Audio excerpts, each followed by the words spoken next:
दोस्तों, चीन को लेकर मुश्किलें बढ़ती नजर आ रही हैं अरुणाचल प्रदेश की।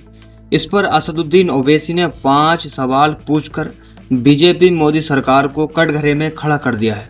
आइए जानते हैं असदुद्दीन ओवैसी ने क्या कहा। अरुणाचल प्रदेश में चीनी सेना की घुसपैठ और भारतीय जवानों की गश्त रोकने के दावों पर मोदी सरकार से 5 तीखे सवाल पूछते हुए राष्ट्रीय सुरक्षा पर चुप्पी तोड़ने की मांग की है। इतना ही नहीं, ओवैसी साहब ने कहा कि सरकारें आती हैं और जाती रहेंगी, लेकिन देश से समझौता नहीं होना चाहिए।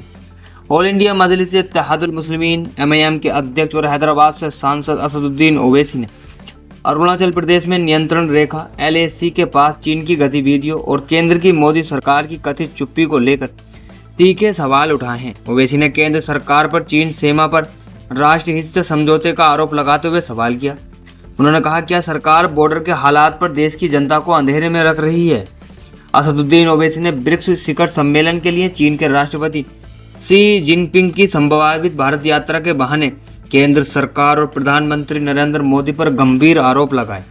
ओवैसी साहब ने सोमवार को अपने सोशल मीडिया प्लेटफॉर्म X पर पोस्ट कर अरुणाचल प्रदेश सीमा पर चीनी सेना की गतिविधियों को लेकर सरकार से 5 प्रमुख सवाल पूछे और मौजूदा स्थिति को स्पष्ट करने की मांग की। पहला सवाल, असदुद्दीन ओवैसी ने कहा कि क्या चीनी पीपल्स लिबरेशन आर्मी PLA ने हाल ही में भारतीय सेना के पेट्रोलिंग अधिकारियों को उन इलाकों में जाने से रोका है जहां वे पहले तक नियमित रूप से पेट्रोलिंग करती रही है। दूसरा, क्या चीनी सैनिकों ने भारतीय सीमा के भीतर हमारी पेट्रोलिंग टीम द्वारा बनाए गए एक अस्थायी ढांचे टेम्परेरी स्ट्रक्चर को नष्ट कर दिया है। तीसरा, क्या PLA ने उस इलाके में अपने टेंट गाड़ लिए हैं जो स्पष्ट रूप से भारत का क्षेत्र है और जहां पहले भारतीय सेना की पेट्रोलिंग होती थी। चौथा, क्या सरकार अगले महीने चीनी राष्ट्रपति शी जिनपिंग के भारत दौरे से पहले रिश्तों में सामान्य स्थिति दिखाने के लिए सेना को अपने गश्ती अधिकारों पर ज़्यादा दबाव न डालने के निर्देश दे रही है। क्या मोदी सरकार ने डोकलाम 2017 और लद्दाख 2020 की तरह इस बार भी अरुणाचल प्रदेश की वास्तविक स्थिति से देश की जनता को अंधेरे में रखने का फैसला किया है। असदुद्दीन ओवैसी ने क्या कहा। हैदराबाद के सांसद ओवैसी साहब ने सोमवार को सुबह X पर एक पोस्ट किया। इसमें उन्होंने केंद्र सरकार से पूछा, क्या सरकार सेना को उस इलाके में पेट्रोलिंग के अधिकारों पर जोर न डालने के लिए दबाव डाल रही है।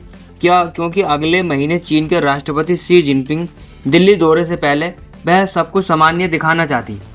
असदुद्दीन ओवैसी ने कहा कि सरकार चुप्पी थामे हुए है। नरेंद्र मोदी से कहना चाहता हूं कि सरकार आती जाती रहती है, प्रधानमंत्री आते जाते रहते हैं, लेकिन भारत की क्षेत्रीय अखंडता और संप्रभुता से समझौता नहीं किया जा सकता। यह सर्वोपरि उन्होंने मांग की है और सरकार को सीमा की वास्तविक स्थिति पर देश को भरोसा दिलाने चाहिए। सरकार को सीमा के वास्तविक हालात पर देश के सामने सच्चाई रखनी चाहिए। ओवैसी के इन सवालों के बाद भारत चीन सीमा की स्थिति पर राजनीतिक घमासान तेज हो गया है। डोकलाम और लद्दाख गतिविधियों के पुराने उदाहरणों का हवाला देते हुए विपक्ष लगातार सीमा सुरक्षा और सरकार की विदेश नीति पर स्पष्टीकरण की मांग कर रहा है। कांग्रेस के राहुल गांधी समेत विपक्ष के कुछ नेताओं की ओर से हाल में सोशल मीडिया पर किए गए दावों के आधार पर आरोप लगाए गए हैं। अरुणाचल प्रदेश में चीन ने कुछ इलाकों में अतिक्रमण किया है और भारतीय सुरक्षा बलों को गश्ती में रुकावटें डाला। हालांकि सरकार की ओर से अब तक चीन की ओर से इस तरह की किसी भी अतिक्रमण को स्पष्ट तौर पर खंडन किया गया है। भारत अभी भी ब्रिक्स की अध्यक्षता कर रहा है और नई दिल्ली में सितंबर में इसका शिखर सम्मेलन होने वाला है।